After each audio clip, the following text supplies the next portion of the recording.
Ne pense pas qu'en jonglant, ta vie va changer. Et je t'ai dit tout à l'heure que tout n'est pas d'avoir quelque chose. La source de la chose est importante. Tout n'est pas d'avoir l'argent ou l'emploi.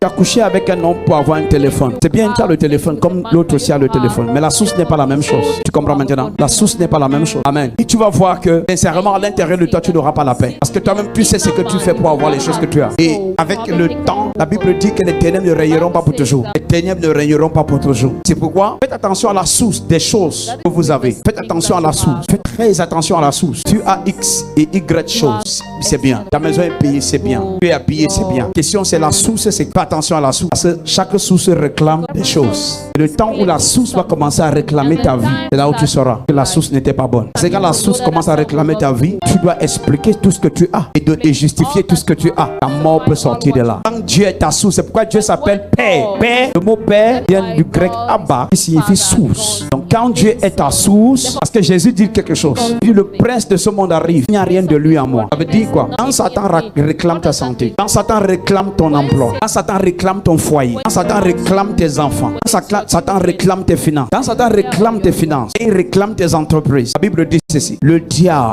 rugissant, cherchant qui dévore. Il cherche qui dévore. Tout le monde n'est pas dévorable. Il cherche qui dévore. Parce qu'il y a des gens qui sont dévorables. Parce qu'il y a des gens qui ont des choses qui appartiennent au diable. Quand le diable va passer le scanner diabolique et satanique sur ta vie, il va dire mais ça m'appartient. Je suis la source de ça. Je suis la source de ça. Je suis la source de ça. Et la personne sera à l'église quand la personne est morte. Parce que ces éléments sont en toi. Jésus a dit clairement, il dit le prince de ce monde arrive. Vous savez quoi? Je vous dis la différence entre Judas et Pierre. Parce que les gens disent que non, Satan les a tous réclamés. Non, il n'y avait rien de Satan en Pierre, rien. Mais il y avait tout de Satan en Judas. La Bible dit et Satan entra en Judas. Les murmures que tu as là viennent du diable. La rébellion que tu as là vient de Satan. C'est lui qui s'est rébellé au ciel. L'insoumission, l'insubordination, la vie d'iniquité, de péché, la mendicité et tout le reste, ça vient de Satan. Si volontairement tu ne te dis pas je dois me remplir de la parole pour commencer à confesser la parole, ce qui va se passer c'est que tes propres pensées vont prendre l'ascendance sur toi et tes pensées sont les pensées du diable. Comment je sais? Jésus a dit ceci dans Matthieu chapitre 16. Il dit arrière de moi Satan, car tes pensées sont celles des hommes, pas de Dieu. Quand Satan te réclame, il ne doit rien trouver de ces éléments en toi, rien. Quand il va trouver ces choses en toi, il y a God. Quand on a trouvé,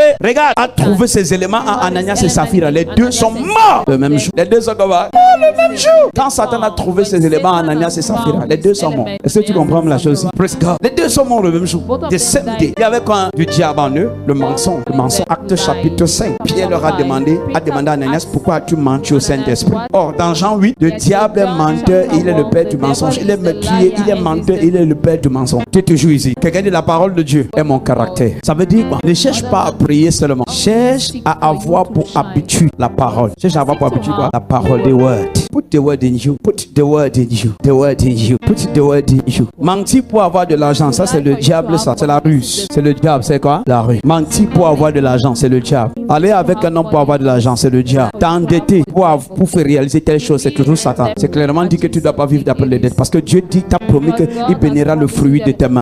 Il a déjà dit qu'il bénira le fruit de tes mains. C'est refuser de croire à la parole de Dieu qui t'amène à t'endetter. C'est vouloir vivre au-dessus de tes moyens qui t'amène à t'endetter. Praise God. Parce que tes moyens peuvent résoudre un problème de 1000 francs. Mais tu veux vivre avec à la dimension de 10 000, de 25 000. C'est pourquoi tu t'endettes. Tu ne veux pas courir au rythme du Saint-Esprit. Quand on commençait l'église, notre dimension, nos moyens à ce moment nous permettaient de faire culte sous la pluie. C'était nos moyens. On devait faire ça comme ça. Personne ne veut dire amen. Maintenant, tes moyens te permettent de dormir dans une chambre de 5 000. Toi, tu veux un studio de 50 000. I cut you coffee. Te salue mon colonel. Il faut dormir là où tes moyens te permettent de dormir. Apprends la sagesse. Là, le Seigneur t'apprend l'humilité. Il dit qu'il a appris l'obéissance par les choses qu'il a souffert. C'est une souffrance entre guillemets qui vient du Seigneur, mais il t'apprend quelque chose. Il t'apprend à être simple, à être modeste, à être humble, à être simple. Tu ne veux pas que les gens disent tu habites où? Ici.